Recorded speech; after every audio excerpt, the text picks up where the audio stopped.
से हम आज का अपना टॉपिक जो है उसको लेकर बढ़ते हैं जी।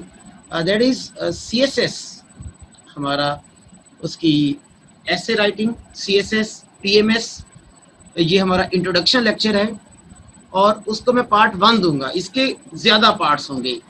That is a thing, that is not only an ingredient, it is a complete paper in itself. ऐसे राइटिंग बेसिकली अपनी जात में एक पूरा पेपर है, ये कोई इंग्रेडिएंट नहीं है। 100 मार्क्स का एक पूरा पेपर आना है।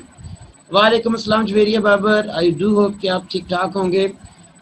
लेट यस, मुझे याद आ गया कि मुझे ये चेक कर लेना है कि मीटिंग प्राइवेट है कि नहीं। Host only, yes it's private. चलिए दैट्स गुड। तो जल्दी से हम इस चीज पर आते हैं अपने इस की तरफ कि ऐसे राइटिंग है क्या चीज और इसको लेकर हमने चलना कैसे है और इसको लेकर हमने आगे बढ़ना कैसे है। थोड़ा सा मैंने कहा अपनी चार्जर वगैरह लैपटॉप का ठीक कर दूं।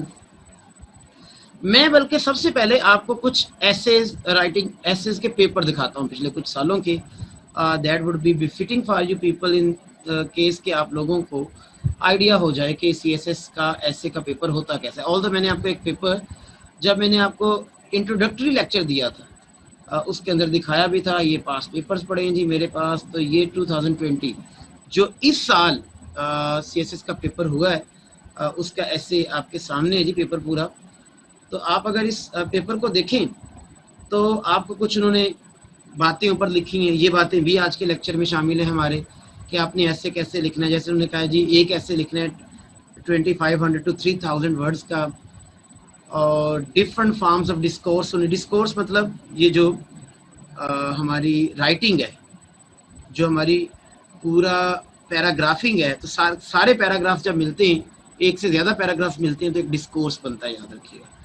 तो उसमें एक्सपोजिशन हो, आर्गुमेंटेशन हो, डिस्क्रिप्शन हो, नरेशन हो, बहुत चीजें इनके ऊपर भी खुल के बात होने वाली है। और ये मैंने इसलिए बोला कि ये एक लेक्चर की चीजें नहीं है, ये एक पेपर है जी ऐसे राइटिंग। तो ज़ाहिर है उसके अंदर चीजें भी आपको ज्यादा ही मिलनी है। और देन हम इसके ऊपर देखेंगे कि हमारे पास ये 10 टॉपिक्स हैं, ठीक है जी। तो हमें इन 10 टॉपिक्स में से किसी एक पर ऐसे लिखना होता है। यूजुअली 10 टॉपिक्स है।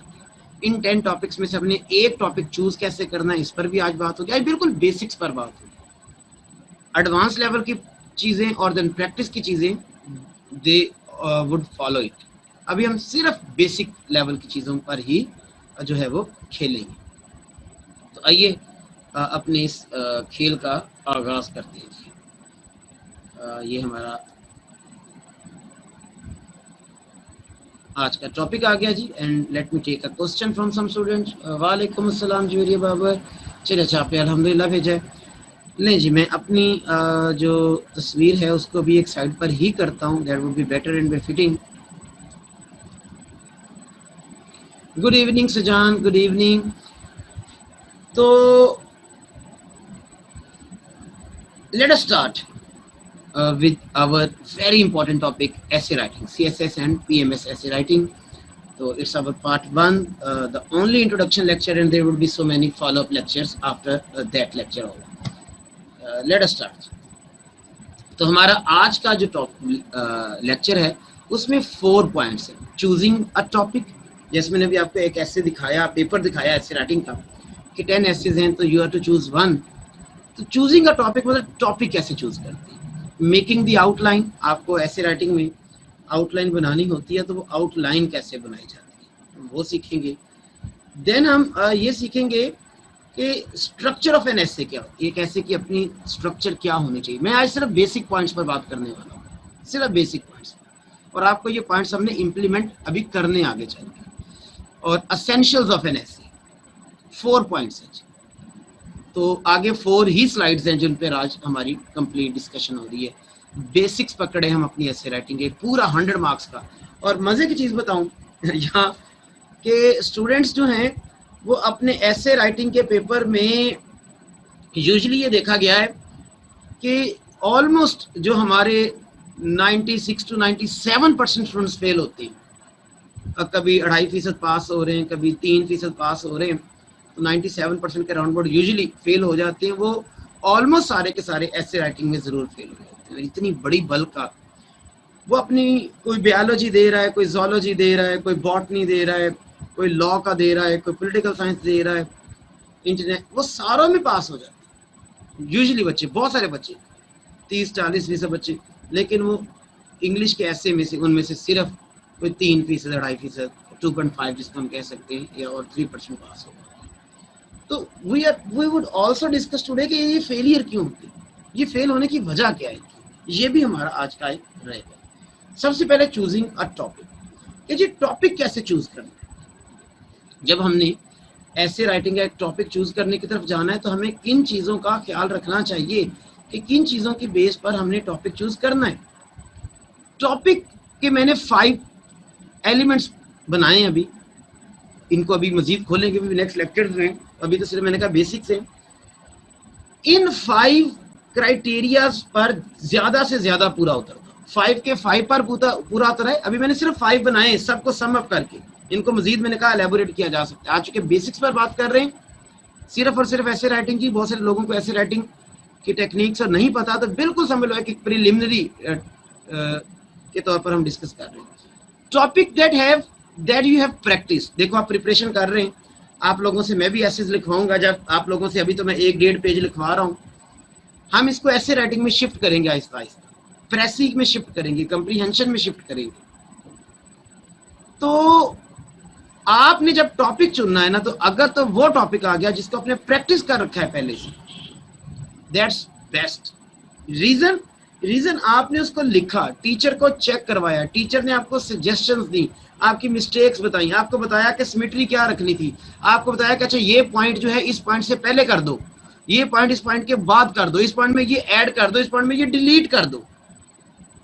सारी addition, deletion, arrangement, vocabulary option सब खेल खाल के वो ऐसे आपका गुजरा होता है, and you are better able to go further. ये सबसे ऊपर बात है। अगर आपको उन 10 एसेज में से, ऐसा होता कम है कि आपने प्रैक्टिस की हो, पेट वही आ जाए। आपने कोविड-19 पर ऐसे लिखा है, अभी मेरे पास इधर एसेज पड़े हुए थे स्टूडेंट्स के लिखे हुए, आई थिंक वो अपने रूम में ले गया था सुबह, जो स्टूडेंट्स इधर मेरे पास मौजूद होते हैं, तो वो भी मैं आप लोगों के साथ शेयर करूंगा कि कैसे उनके मैं मिस्टेक्स निकालता हूं, लेकिन आज उसकी जरूरत नहीं, क्योंकि आज हमने सिर्फ बेसिक्स एलिमेंट्स पर बात की। ये सबसे अच्छी और खुशकिस्मती है। मैं बात करने जा रहा था, आजकल हो गए हमने 2 हफ्ते हो गए कोविड-19 को पकड़ा हुआ है और उसको मुख्तलिफ एंगल से कवर कर रहे हैं। कोविड-19 के एंगल्स, वो एग्जामिनर उसी ऐसे को कई एंगल से दे सकता है और आपको हर एंगल से वो तैयार होना चाहिए। जैसे हमने पहले किया कि इकोनॉमिक फैक्टर्स ऑफ कोविड-19, आपको ये ऐसे आ जाए, सोशल इम्पैक्ट्स ऑफ कोविड-19, ये एक अलग टॉपिक हो जाएगा, कोविड-19 के अंदर रहते हुए एक अलग टॉपिक हो जाएगा, वो मिक्स करके भी दे सकता है, सोशल एंड इकोनॉमिक, ठीक है जी, impacts of covid, psychological and social impacts of कोविड-19, वो अकेला साइकोलॉजिकल भी दे सकता है, ठीक है जी। इम्पैक्ट्स ऑफ कोविड-19 on global village, planet earth को हम ग्लोबल विलेज कहते हैं, तो इसकी अब ग्लोबल विलेज का वर्ड उसने क्यों यूज किया, क्योंकि वो आपको असल में ये कह रहा है कि जो हमारी ग्लोबलिटी है, जो हम इस प्लेनेट पर सब लोग इतनी क्लोजली कनेक्टेड है, उन कनेक्शंस में क्या असर पड़ा है, हमें पता है वो बहुत सारे असरात पड़े, हम कई एंगल से कवर करेंगे।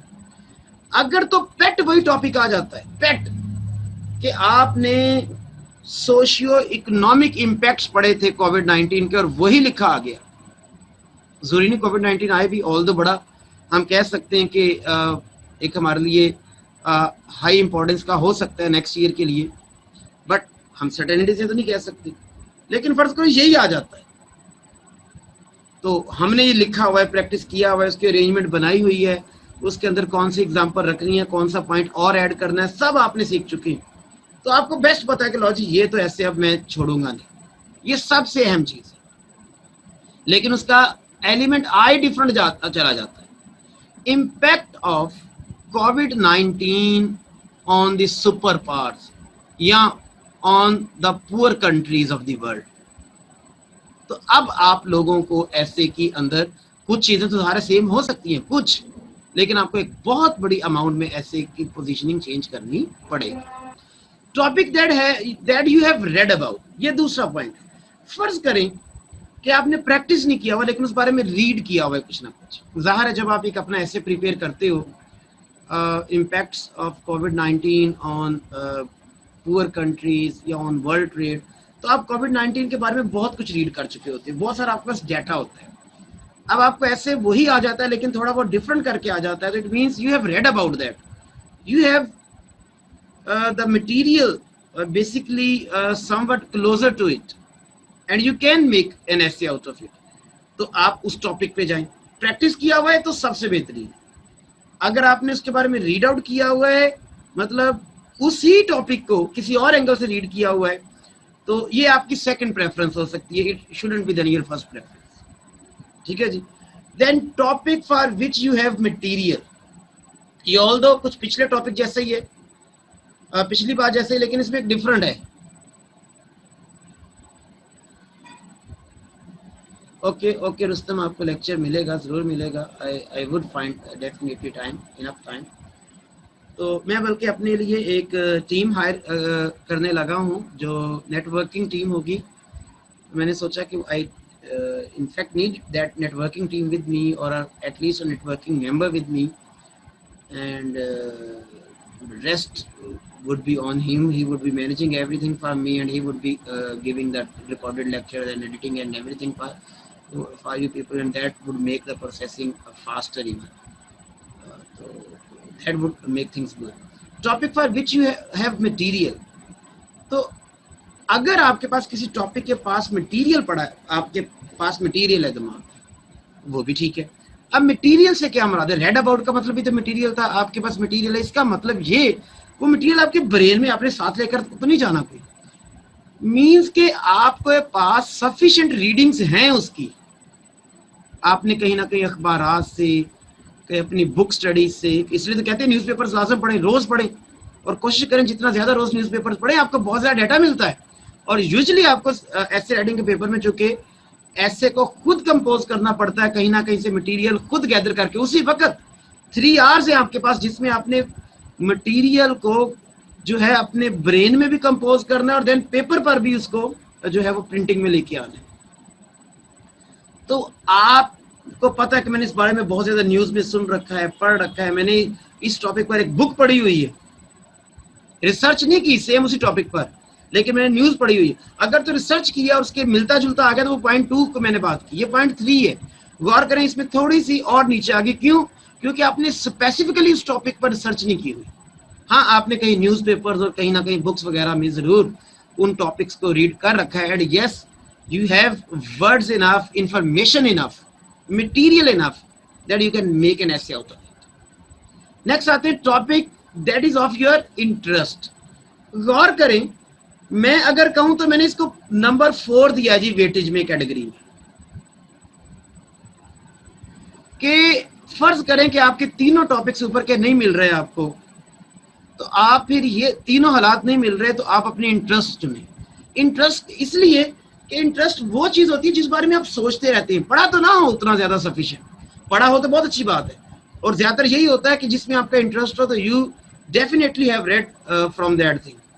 लेकिन आप अगर ऐसा टॉपिक चुनते हैं जिसमें आपका इंटरेस्ट है, जो आपकी दिलचस्पी कहती है, तो बहुत अच्छी बात है। तो आप अपने इंटरेस्ट का टॉपिक चुनें जी, लाजमी चुनें। और उन 10 में से फर्ज करो कि आप को जो है पॉलिटिकल साइंस के टॉपिक्स पसंद हैं, पॉलिटिकल साइंस का चुनें। आपको विमेन राइट्स का टॉपिक ज़्यादा पसंद है, विमेन राइट्स का ले लें। आपको लिटरेचर का टॉपिक पसंद है, लिटरेचर के लाजमी तौर पे 1-2 टॉपिक्स आए होते हैं, लिटरेचर का टॉपिक आप जो है उसके ऊपर ले लें। एजुकेशन का टॉपिक आपको ज़्यादा आप बात कर सकते हैं, बहस कर सकते हैं, एजुकेशन के टॉपिक को ज़्यादा ले लें।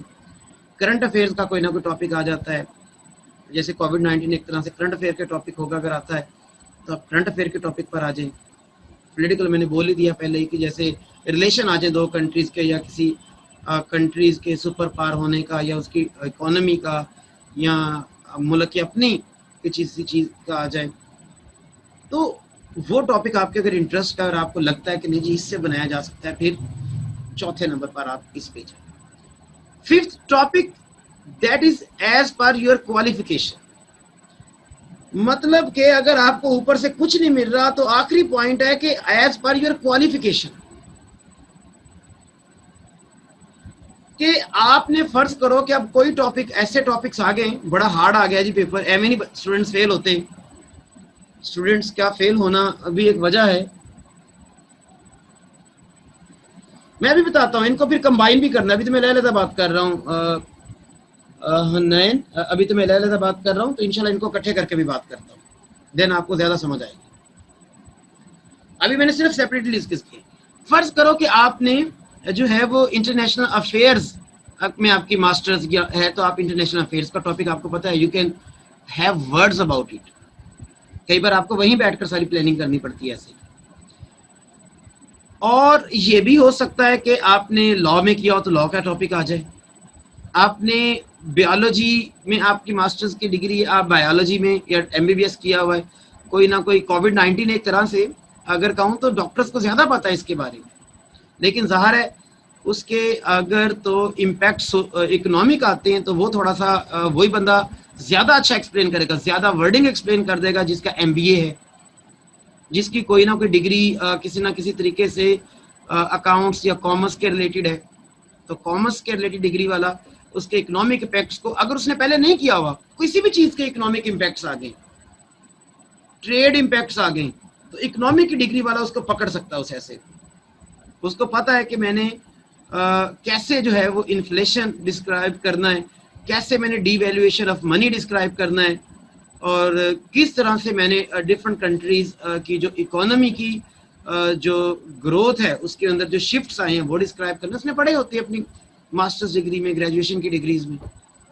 तो मीन्स टू से कि आपका जिसमें बीएस है, जिसमें आपका एमएस एमफिल है, आप फिर उसकी तरफ जाए।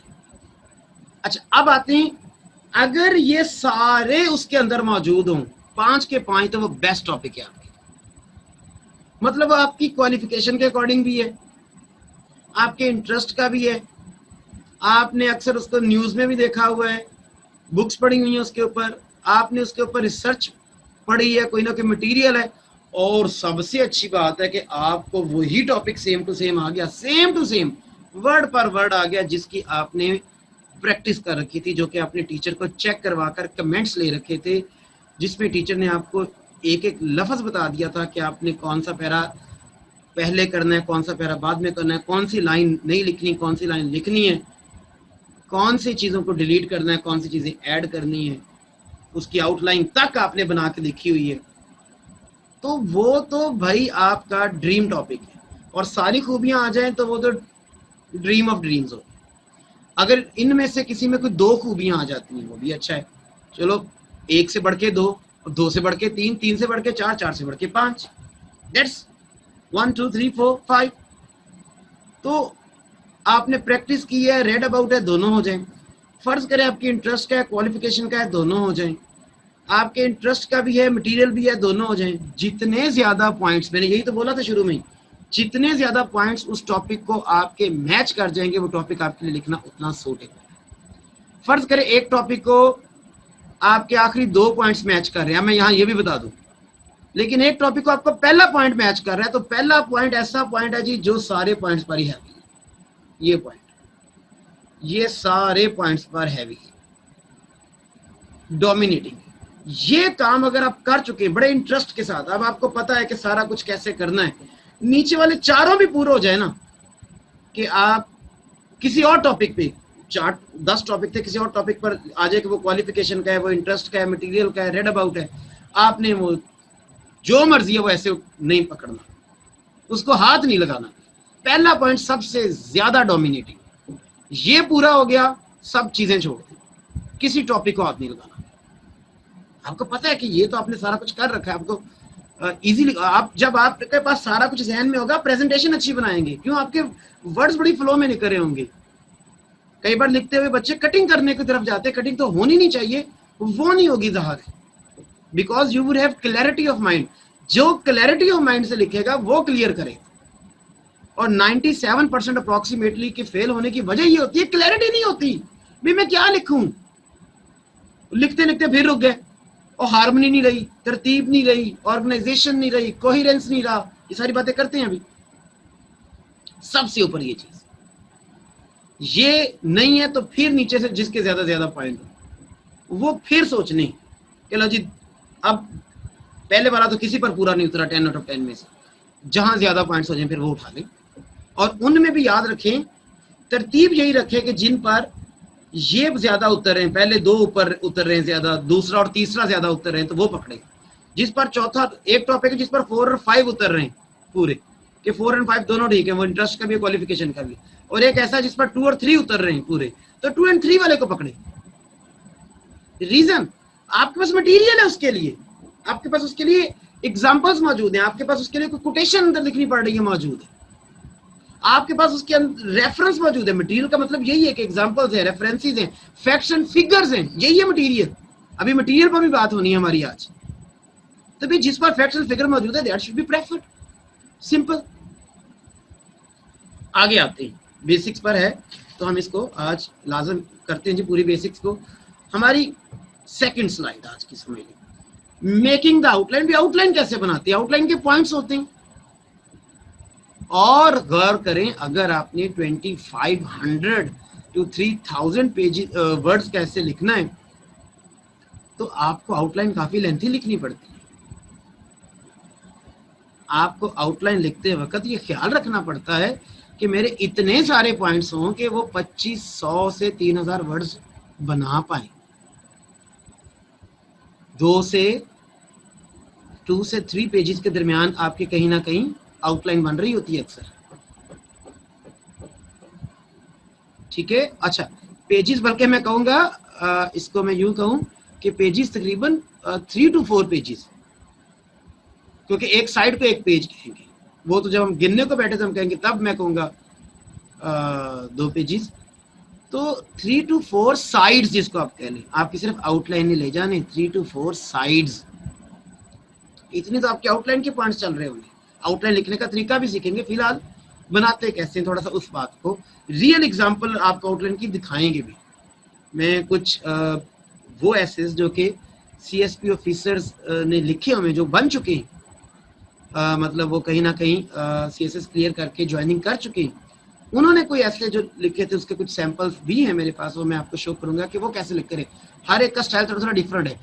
आप 10 टीचर्स के पास जाएंगे, 10 टीचर्स आपको बेसिक्स पर सेम खड़े होंगे सारे, हाँ थोड़ा बहुत स्टाइल डिफरेंट होगा, आउटलाइन में स्पेशली थोड़ा बहुत ज्यादा डिफरेंस आ जाता है। सब मेन स्ट्रक्चर जो ऐसे किए, जो बाकी ऐसे वो तकरीबन सेम रहता है सबका, उसमें बहुत कम फ्लक्चुएशन है, वेरिएशन है। आउटलाइन में वेरिएशन ज्यादा है, याद रखिए।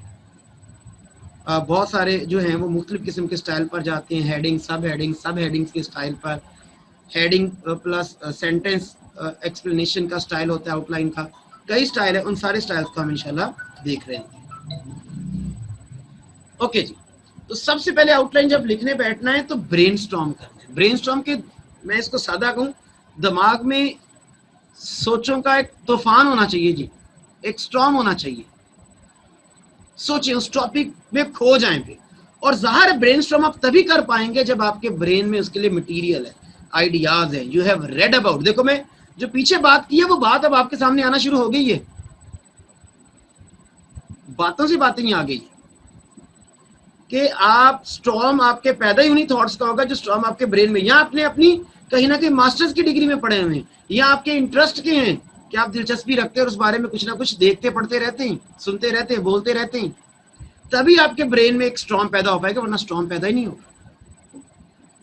और यूजुअली ब्रेन स्टॉर्मिंग करनी पड़ती है। हाँ, अगर पहला पॉइंट पूरा हो जाए, ये वाला सबसे ऊपर वाला, फिर तो ब्रेन स्टॉर्मिंग कम से कम है, क्योंकि आपके पास डाटा पड़ा है, बस तरतीब भी तकरीबन लगी पड़ी है, बस लिखना है जी, इंप्लीमेंट करना है, थोड़ा सा ऑर्गेनाइज करना है 10-15 मिनट लगा के अपने पास। लेकिन ये जो काम है, ये ब्रेन स्टॉर्मिंग टाइम टेकिंग हो जाती है। स्टूडेंट्स जो हैं, मैं आपको एक मजे की आप लोगों को चीज बताता हूं कि आप लोगों ने 2.5 आवर्स में कंप्लीट ऐसे लिखना होता है, एक तरह से ऑलमोस्ट हाफ आवर, बल्कि उससे भी कम आपने देना है। हाफ आवर भी मैं बहुत खुल के बात कर रहा हूं कि चलो एक स्टूडेंट को बिल्कुल ही स्लो थिंकिंग की आदत है, स्लो ऑर्गेनाइजेशन में है, तो उसको मसाइल आ सकते हैं। ये 15-20 मिनट में आपको खेलना है आउटलाइन की ब्रेनस्टॉर्मिंग के साथ। ब्रेनस्टॉर्मिंग में आपके पास पॉइंट्स आ रहे हैं, अब लिखी जा रहे हैं, वो जंबल्ड है, रैंडम है, बस लिखी जा रहे हैं, एक रफ साइड पर लिखी जा रहे हैं। उन सारे पॉइंट्स को आपने एक बार जो ज़हन में आ रहा है जी लिखी जाए। आप खुद जब ऐसे कंपोज कर रहे हैं, आपने उस और टॉपिक पर कभी ऐसे लिखा नहीं है, मैं उसकी बात कर रहा हूं। एसन कह रहा है क्वालिफिकेशन वाला 2, 3, 4 से ज्यादा। देखिए असल में एसन ये होता है कि जब हमने क्वालिफिकेशन जिसमें की होती है ना, यूजुअली अगर तो देखो वो पॉइंट मैच भी हो सकते हैं। ऐसे मैं आपको एक चीज दिखाता हूँ, आपका क्वेश्चन जो कि पीछे के बारे में, तो पीछे चलते हैं। हमारी लाइव क्लास का पर्पज ये है कि वीडियो रिकॉर्डिंग नहीं है, आप जहां मर्जी क्वेश्चन पूछ सकते हैं और एक क्वेश्चन का बाकी क्लास पे फायदा होता है। फर्ज करो कि आपका एक ऐसे क्वालिफिकेशन पर भी पूरा उतरता है, अगर तो आपके पास उस बारे में मटेरियल भी मौजूद है, आपने उस बारे में रिसर्च भी कर रखी है, ये पॉइंट ये भी मैच हो गया, स्पेशली ऐसे लिखने के लिए रिसर्च कर रखी है, तो बहुत अच्छी बात है। लेकिन अगर सिर्फ और सिर्फ आपने अपनी मास्टर्स या ग्रेजुएशन की डिग्री में वो टॉपिक पढ़ा था, तो उसको कुछ कई बार वक्त गुजरा होता है, साल 1.5 साल गुजरा होता है, और अक्सर आपके पास उसका अपडेटेड मटेरियल नहीं होता। जब मैं कह रहा हूं यू हैव रेड अबाउट, तो मींस आपने कोई ना कोई उस रिलेटेड कोई ना कोई टॉपिक एसेस के तौर पर उसके लिए रिसर्च की थी, आपके पास मटेरियल है, मतलब आपके पास उसके लिए रेफरेंसेस, एग्जांपल्स मौजूद हैं। आप जब एक अपनी मास्टर्स डिग्री करते हैं तो आपके पास एक सिंपल स्ट्रेट जो है वो थ्योरी होती है। ऐसे थ्योरी की बेस पर प्रॉपर नहीं लिख सकते, आपको पूरे फैक्ट्स एंड फिगर्स देने पड़ती हैं, आपको एग्जांपल्स देनी पड़ती हैं, आपको रेफरेंसेस देने पड़ते हैं पूरी वर्ल्ड से लेकर। तो दैट इज वाई आपकी अकेली क्वालिफिकेशन उतनी काफी नहीं है। अगर आपके पास मटेरियल है, बाकायदा सॉलिड मटेरियल है और आपने रीड किया हुआ, क्वालिफिकेशन से ज्यादा अहम है। वो क्वालिफिकेशन से एक स्टेप ऊपर चली जाती है बात, कि आपके पास अपडेटेड नॉलेज मौजूद है, आपके पास एग्जांपल्स हैं, फैक्ट्स एंड फिगर्स हैं, रेफरेंसेस हैं, तो आपको बनाना ज्यादा आसान होगा। और देखो ब्रेनस्टॉर्मिंग जब आप कर रहे होंगे तो आपके पास मटेरियल होगा, जल्दी से उतर आएगा ज़हन से, जल्दी से लो जी ये भी आ गया, ये भी आ गया, ये भी आ गया। आप एग्जांपल्स भी हैं उनका भी पॉइंट थोड़ा थोड़ा लिख देंगे, अच्छा ये वाली एग्जांपल देनी है, मतलब एक उसका पॉइंट लिख देंगे, थोड़ा सा कोई कोटेशन ऐड करनी है तो थोड़ा सा पॉइंट लिख देंगे। इब्राहिम लिंकन की कोटेशन देनी है कि democracy is for the people, of the people, तो आप थोड़ा सा democracy is for the people थोड़ा सा पॉइंट लिख देंगे, लो जी ये मैंने यूज करनी है, ठीक है जी। तो नेक्स्ट आते हैं मेन स्ट्रीम एग्जांपल्स, कि जब आप आउटलाइन बनाएं तो मेन स्ट्रीम एग्जांपल जरूर साथ लिखें, और अक्सर ब्रेनस्टॉर्मिंग करते करते एग्जांपल्स आएंगे, उनका एक एक लाइन लिखते जाएं, एक एक पॉइंट लिखते जाएं, पता होगा कि ये मैं यहां से उठा लूंगा, बाद अरेंजमेंट्स बनाऊंगा अभी, इसके बाद एक बार रैंडमली आने दें ब्रेनस्टॉर्मिंग में, और लिखते हुए आउटलाइन के अंदर भी आप मेन स्ट्रीम, देखो मैंने मेन स्ट्रीम का वर्ड क्यों लिखा, सिर्फ एग्जांपल्स नहीं लिखा, छोटी मोटी एग्जांपल्स नहीं, जो मेन स्ट्रीम एग्जांपल है। कोविड-19 के आप इकोनॉमिक फैक्ट्स की बात कर रहे हैं, तो मेन स्ट्रीम एग्जांपल लिखने का मकसद ये होगा कि आप अपनी आउटलाइन में बताएंगे आइए फैक्ट्स एंड फिगर्स, आप उसके अंदर बताएंगे कि इतने जो है परसेंट इकोनॉमी डाउन गई है चाइना की अप्रैल मई जून में, वो आप पॉइंट उसके अंदर बताएं अपनी आउटलाइन में, economic effects on the trade off countries. ये आपने बना लिया, एक आउटलाइन का हेडिंग बना ली, क्योंकि हेडिंग और सब पॉइंट्स की भी एक स्टाइल होता है जी, ये सारे स्टाइल्स देखेंगे। तो आप मेन स्ट्रीम एग्जांपल्स वहां लिखें, आपकी आउटलाइन में होनी चाहिए, छोटी मोटी एग्जांपल्स की मैं बात कर रहा, ठीक हो गया जी। देन आते कोहिरेंस, कोहिरेंस को उर्दू में कहें तो कनेक्शन कह लें, कनेक्शन रबत कहते हैं, एक कनेक्शन होना चाहिए, जहां एक बात खत्म हुई है अगली बात वहां से कंटिन्यू करे, उससे अगली बात उससे आगे कंटिन्यू करे, एक पैरा जिस बात पर खत्म हुआ है अगला पैराग्राफ उसी बात से कनेक्ट होकर आगे बढ़ रहा। मैं आपको एग्जांपल देता हूं, कह दिया जाए जी Pakistan and India came into being in 1947, ठीक है जी, और अगली लाइन लिखी हो कि economy of these both countries is still emerging. बंदा पूछे कनेक्शन की तरह इन दोनों सेंटेंसेस का, आपके पास 2500 से 3000 वर्ड्स की गुंजाइश थी, तो where is the connection, where is the coherence of these two sentences? थोड़ा सा दरमियान में एक जुमला और लिख कि आफ्टर द पैसेज ऑफ, लिखें वो ईयर्स लिखें जितने वो गुजर गए, ठीक है जी, कि after the passage of 73 years the economy of these countries is still emerging. तो गौर करें, आपने लिंक से लिंक, कड़ी से कड़ी बना दी। हाँ रुस्तम, आप एक रफ ब्रेनस्टॉर्मिंग का मतलब ही है कि आप एक रफ थोड़ी सी वर्किंग एक पेज पर करेंगे, एक आध पेज। तो कोहेरेंस आपका जो है वो आपने आउटलाइन में भी होना चाहिए। अब आउटलाइन का कोहेरेंस क्या है, ये तो मैंने बात कर दी ऐसे के अंदर जुमलों की, कि ये ना हो कि जो बात बाद में आनी है वो पहले आई हो, जो पहले आनी है वो बाद में आई। एक पूरी तरतीब हो, बात से बात निकलती नजर आए।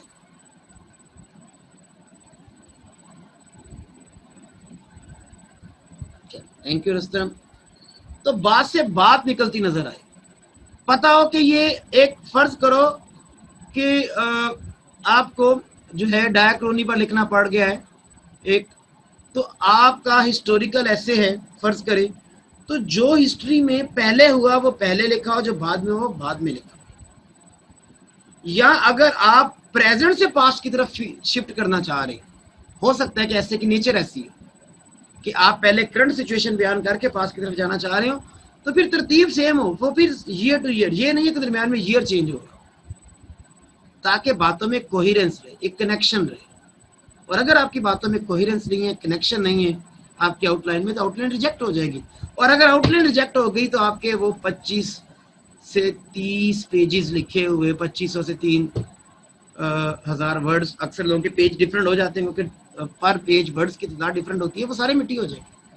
मैं मिट्टी हो जाए मेरा क्लीशे है जी, तकिया कलाम है, मतलब जाया हो जाएंगे। वो आपकी आउटलाइन की बेस पर ही आपका ऐसे थैंक यू वेरी मच बोल देगा। कुछ हो सकते हैं जिनको कोहेरेंस इतना ना दुखता हो। Examiner to examiner human beings है ना। मैं आपको एक एग्जांपल देता हूं, मैं चेकिंग के ऊपर एक एग्जांपल देता होता हूं कि एक पेपर की 2 फोटोकॉपीज करवा ली, एक फोटोकॉपी उस पेपर की मुझे आज दे दे, फोटोकॉपी दी ताकि मुझे पता ना लगे, और मुझे कहे सर ये चेक करके दे दे, मैं चेक करके दे दूंगा 10 15 20 मिनट में, लो जी ये मार्क्स लगा। उसी पेपर की एक कॉपी मुझे कुछ 5-6 पेपर्स के अंदर रख के, कुछ 10-15 पेपर्स के अंदर रख दें, अंदर रख दें, और मुझे कोई 15 दिन बाद दे दे, हफ्ता बाद दे दे, बाकी पेपर्स के अंदर रख दे, मुझे पता लगे मैं चेकिंग करता रहूं, क्या मैं उसी पेपर की दूसरी फोटोस्टैट के सेम मार्क्स दूंगा? मुझे जवाब दें, सेम मार्क्स दूंगा? सेम पेपर है, 2 फोटोस्टैट्स करवाइए, एक का मैं आज चेक करूं, एक का हफ्ता 10 दिन बाद चेक करूं, मैं सेम मार्क्स दे रहा हूं? नो नो नेवर, ऐसा नहीं हो सकता भाई। सेम पर्सन सेम मार्क्स नहीं देगा, तो अगर आपका पेपर डिफरेंट हैंड्स में जाता है तो वो डिफरेंटली ही उसको किया जाता है। सारे ह्यूमन चेकिंग है, इसलिए कहीं ना कहीं आपकी मेहनत भी है और कहीं ना कहीं आपकी लक भी काउंट हो रही होती है, ठीक है जी, कहीं ना कहीं मुलाजम काउंट हो रही होती है। तो आप लोगों को लेकिन अपने चीजें पूरी करनी है कि हम पूरा खेल दें, वो हर तरह के एग्जामिनर की डिमांड पर पूरा होता है। इसको मैं कहता होता हूं सेफ प्ले, कि सेफ प्ले करें, कि कोई भी एग्जामिनर ऐसा ना हो जिसके आप ना पूरे उतर रहे।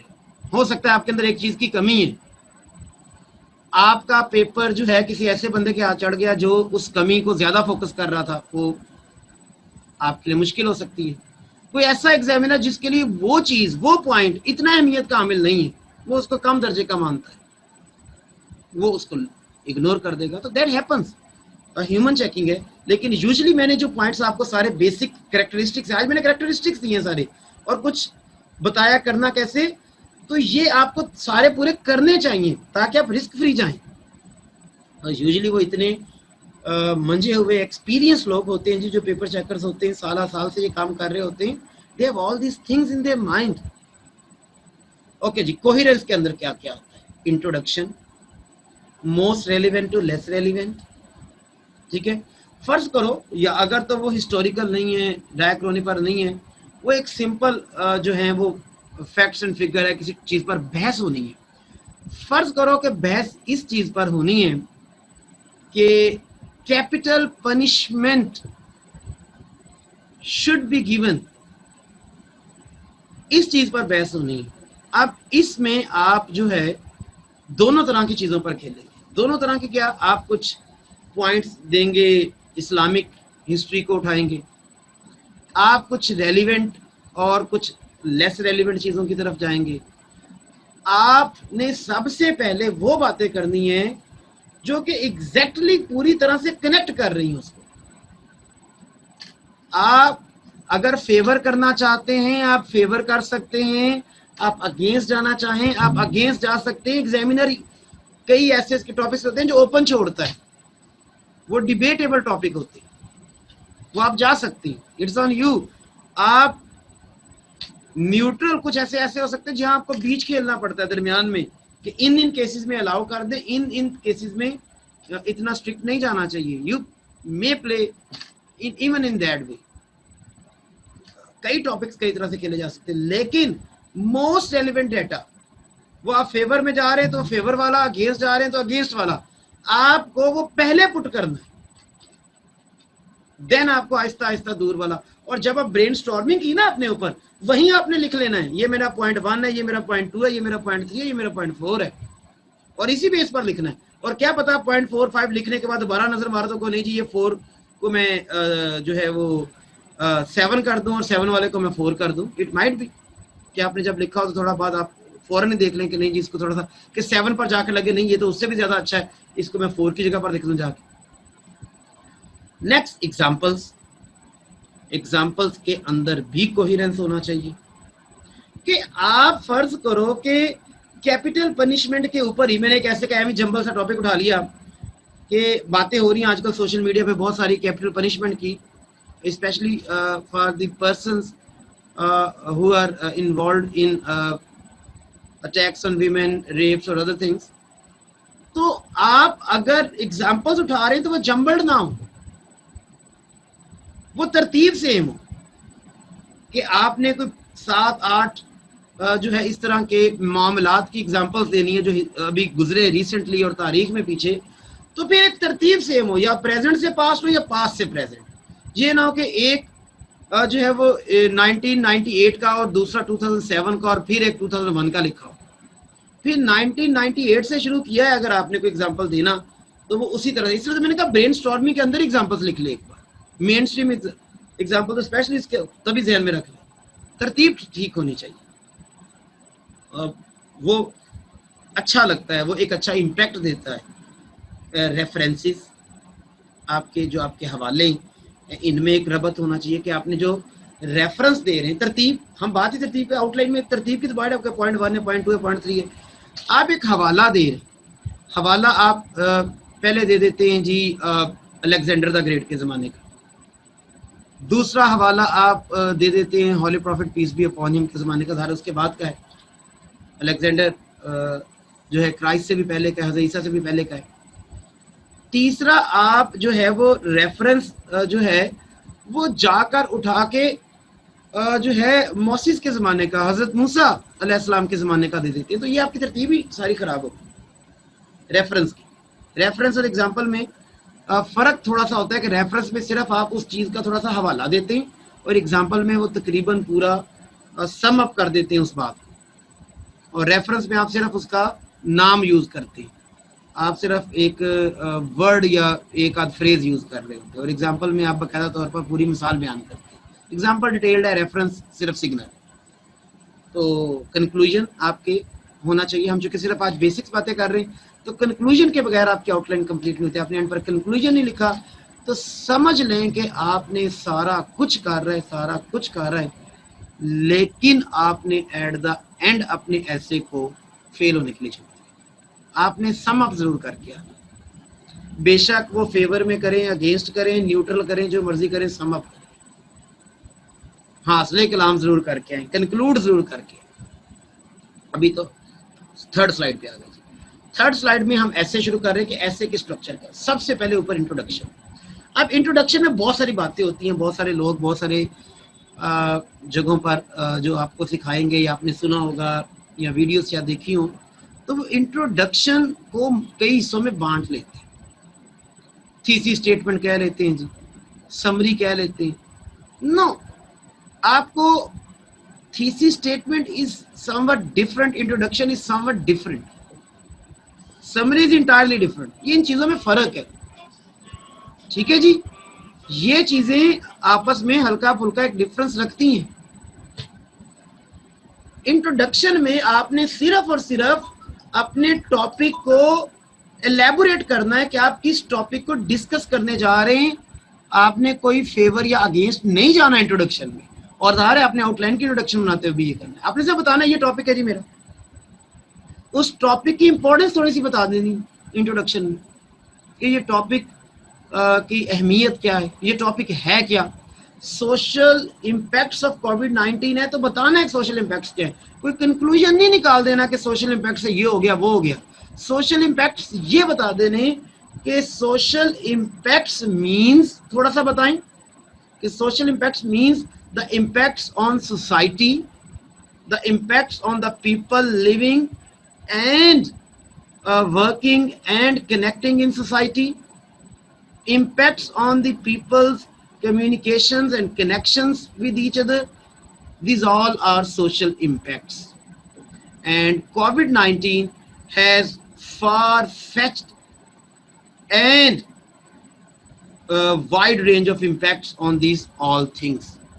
ये नहीं बताना शुरू हो जाना कि it has destroyed the communication, it has destroyed the people's linking and people's connectivity and people's livings. कुछ नहीं बताना, ऐसा कुछ भी नहीं करना।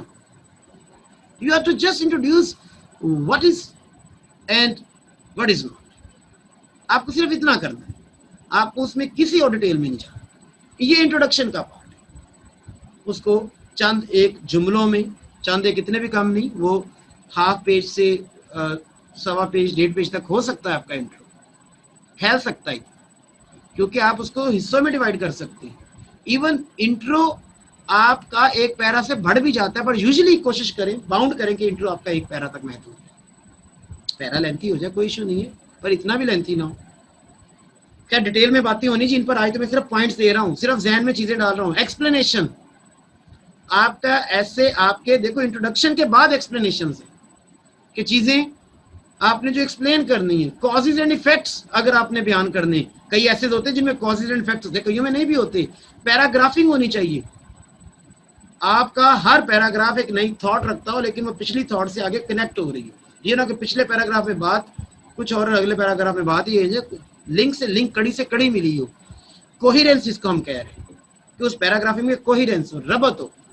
देखो रबत जुमलों में भी हो, रबत पैराग्राफ में भी। Unity of idea, unity of idea से मुराद है कि ये कोहेरेंस से डिफरेंट है कि आपने अपने टॉपिक से नीचे नहीं उतरना, आप अपने टॉपिक पर ही रहेंगे, उसी के जितने भी लाइंस हैं, स्ट्रेचेस हैं, उसी तरह की जा रहेंगे। कई बार हम गुफ्तगू करते करते मेन टॉपिक से उतर जाते हैं। कल मैं जैसे गुफ्तगू करते करते वो जो मोटरवे पर एक वाकया आया, और वो जो एक वाकया पेश आया, स्टूडेंट्स आपको याद होगा इंडिया में भी 2 दिन पहले वाकया पेश आया, तो मैं उस तरफ भटक गया। तो दैट वाज डाइवर्जन, वो नहीं करनी, डाइग्रेशन वो नहीं करनी, यूनिटी पे रहना है। वो तो खैर लेक्चर के दौरान एक बात आई, मैं उस बात से दूसरी तरफ चला गया कि करंट चल रहा है, चलो मैं भी एक बात कर दूं, अफसोस का इजहार कर दूं, अपने मुल्क के लिए एक दुआ कर दूं। लेकिन आपने नहीं करने बैठ जाना, यूनिटी रहना, उस आइडिया के गिर्द घूमते रहना। और most relevant to less relevant outline में भी था, और आउटलाइन में जब वो हो जाएगा तो इधर भी हो जाएगा, ये पॉइंट इधर भी होगा। ज़ाहिर आउटलाइन का इम्पैक्ट ऐसे, आउटलाइन का मतलब आपने पॉइंट्स लिख लिए, और ऐसे का मतलब हर पॉइंट आपका एक तरह से एक नया पैरा है, हर पॉइंट एक नया पैरा है, हर पॉइंट एक नया पैरा है। और कंक्लूजन जो गौर पर आउटलाइन से ऐसे बन रहा है हमारा, तकरीबन वही पॉइंट्स थोड़े से और एलैबोरेट हुए। लास्ट स्लाइड आगे जी, essentials of an essay, accuracy. मैं इसको सबसे ऊपर लिखता हूँ, एक्यूरेसी सबसे अहम ही आपकी एक्यूरेसी। अगर आपका ऐसे एक्यूरेट नहीं है तो सब मिटी, अगर उसमें मिस्टेक्स है सब मिटी। फिर मेरा क्लीशे, मतलब everything is bad then, examiner को नजर आ गया आउटलाइन में ये स्पेलिंग मिस्टेक है, ये ग्रामर मिस्टेक है, ये फ्रेज नहीं ठीक बनाई, ये क्लॉज नहीं ठीक बनाई, ये सब्जेक्ट वर्ब कॉम्बिनेशन नहीं ठीक लगाया, ये सब्जेक्ट वर्ब एग्रीमेंट पड़ा है, ये कंजंक्शन का यूज ठीक नहीं हुआ, यहाँ ये ग्रामेटिकल मिस्टेक है, ये प्रेपोजिशन गलत लगा दी, ये कैपिटलाइजेशन गलत हो गई, ये टाइटल केस में लिखा है, ये इसने टाइटल के बजाय लोअर केस में लिख दिया है, उस ये सेंटेंस केस में दो जुमले सेंटेंस केस में लिख दिए, ये टाइटल केस में लिख दिया क्यों, ये अपर केस में लिख दिया क्यों। वो आपकी सारा कुछ इस एक्यूरेसी के अंदर ही घुसना है, और एक्यूरेसी में आपकी लैंग्वेज है और आपके फैक्ट्स दोनों एक्यूरेट होने चाहिए। मैंने फैक्ट्स रेड किए क्योंकि ये ज्यादा इंपॉर्टेंट है, क्योंकि ये आपको मैंने कहना है ये मार्कर से लिखो, मैंने आपको कहना है ये पॉइंटर से लिखो, इसको इंक चेंज कर लो, नजर आए एग्जामिनर को दूर से लॉज लिखे हुए। जैसे आप एक न्यूज़पेपर पढ़ रहे होते हैं, आप बुक पढ़ रहे होते हैं, अक्सर फैक्ट्स एंड फिगर्स थोड़े से हाईलाइट किए होती, इटैलिसाइज किए होती, कई बार अंडरलाइन किए होती, आपको भी हाईलाइट करने थोड़े से, और वो हाईलाइटेड चीज तो नजर पड़ती है, वो लिखा है जी और ये तो गलत लिखा है, इतने परसेंट तो नहीं था भाई, ये तो परसेंटेज ही गलत लिख दी। तो आपको प्रिपेयर भी रहना है, आपको फैक्ट्स एंड फिगर लैंग्वेज की ग्रामर और स्पेलिंग तो पूरी करनी ही करनी। स्ट्रॉन्ग मटेरियल जी, स्ट्रॉन्ग मटेरियल में क्या आता है, रेलिवेंट मटेरियल, अगर रेलिवेंट नहीं है इर्द गिर्द की बातें और असल मुद्दे पर आपके पास पॉइंट्स मौजूद नहीं है, असल मुद्दे के फैक्ट्स एंड फिगर्स मौजूद नहीं है, असल मुद्दे की एग्जांपल्स मौजूद नहीं है, गया ऐसे बेशक 25 पेजेस में आपने एक मिस्टेक भी ना की हो, आपका सिर्फ मटेरियल की बुनियाद पर ही रिजेक्ट हो जाए। एक्यूरेसी तो है ही है, मटेरियल भी बड़ा इंपॉर्टेंट है, क्लैरिटी हो, थॉट्स में क्लैरिटी हो, आप खुद ना क्लियर हो कि ये बातों में एम्बिग्यूटी हो, दरमियानी सी बात ऐसी लिखी हो कि समझ ही ना आए कि आप कहना क्या चाह रहे हैं, आप पॉइंट्स को जानबूझ के कंफ्यूज कर रहे हो। ऑर्गेनाइजेशन तरतीब कि कौन सा पहले कौन सा बाद में। एग्जांपल्स, डाइवर्जेंट वोकैबुलरी, डाइवर्जेंट मतलब एक ही तरह के वर्ड्स नहीं बार बार आने चाहिए, आप एक ही थॉट को दोबारा बयान करना पड़ गया आगे तो बेटर है कि आप अपने वोकैबुलरी चेंज कर लें, कई बार करना पड़ जाता है, अगले पैराग्राफ में जाके लिंक देना पड़ जाता है, वोकैबुलरी चेंज हो जाए, उसका कोई सिनोनिम डिस्कस करें, कोई और पावरफुल वर्ड यूज करें। डाइवर्सिटी ऑफ सेंटेंसेस, एक ही तरह के नहीं कि सिंपल सेंटेंस, आपने सेंटेंस पढ़ लिए कि सब्जेक्ट वर्ब ऑब्जेक्ट, उसमें कंपाउंड डालें कि दो इंडिपेंडेंट क्लॉजेज हैं, उसको कॉम्प्लेक्स भी करें, कहीं ना कहीं कंपाउंड कॉम्प्लेक्स भी करें। हमारा एंड आ चला है, लेंथ 2500 टू 3000 वर्ड्स की हमारी लेंथ रिक्वायर्ड है, बस इतनी सी एक बात है। अब ये नहीं है कि 2500 ही पूरे हों, थोड़े से ज्यादा हो जाए, थोड़े से कम हो जाए, थोड़े से का मतलब ये नहीं है कि 2200-2300 हो, थोड़े से ठीक है, कोई 40-50 का फर्क पड़ जाए, एग्जामिनर कौन सा गिनने बैठ जाने, पर ये लेंथ होनी चाहिए, और ये आपके वर्ड के साइज पर है, वर्ड्स पर, लाइन पर है कि आप के पेजेस कितने बनते हैं, वो आपको पहले से प्रैक्टिस, आप कई ऐसे लिख चुके होंगे, आपकी प्रैक्टिस हो चुकी होगी, आपको पता होगा कि मेरे ये 25 पेजेस हो गए, मेरे ये 22 पेजेस हो गए, तो मेरा पूरा हो गया 22 पेजेस हो गए। प्रेजेंटेशंस, लास्ट पॉइंट हमारे आज के टॉपिक का, हैंड राइटिंग, फॉन्ट साइज, कई लोग बहुत छोटा लिखते हैं, वो नहीं होना चाहिए, कोई बहुत बड़ा लिखते हैं, नहीं। आज सिर्फ जो कि बेसिक पॉइंट्स कर रहे हैं, तो डिटेल इन सारी चीजों को करेंगे और शेयर भी करूंगा आपसे एक्चुअल मटेरियल भी। ब्राइट इंक, मतलब ये ना हो कि इंक की बड़ी लाइट हो या बहुत ही डल हो, एक ब्राइट इंक होनी चाहिए जो कि ज्यादा अच्छी नजर आए। यूसेज ऑफ टू निब्स, मतलब कि आप सिर्फ और सिर्फ एक पेन से ही ना लिखे जाए, कहीं ना कहीं आपको पॉइंटर मार्कर का यूज करना पड़ना है, जहां आपने फैक्ट्स एंड फिगर्स देने, जहां थोड़ा सा अपने एग्जांपल देनी, जहां आपने किसी हिस्टोरिकल फिगर का नेम लिखना है, तो you have to go for that, for the other nib, for the other ink, for the other pen. तो पैराग्राफिंग लाजमी तौर पर, कि पैराग्राफ की सूरत में ही लिखेंगे, और प्रॉपर, मैं एक चीज कह रहा होता हूँ कि आपकी जब 2 शीट्स होती है तो कहीं ना कहीं जाके पैराग्राफ शिफ्ट होना चाहिए। और then indentation, indentation simple case है कि इंडेंटेशन से मुराद है कि भाई आप लोग अपना जब पैरा नया शुरू करें तो थोड़ी सी स्पेस देके, कोई जिसको हम कैसे कहते थे 1 से 2 इंच, इससे ज्यादा नहीं जाना चाहिए। 1 इंच ऑल दो मोर देन इनफ समझी जाती है एएमएस स्टाइल में, तो आप स्टाइल्स भी सीखेंगे, तो आपने लाजमी तौर पे इस 1 इंच के राउंड अबाउट ही अपनी इंडेंटेशन हर पैराग्राफ की दे रहे हो।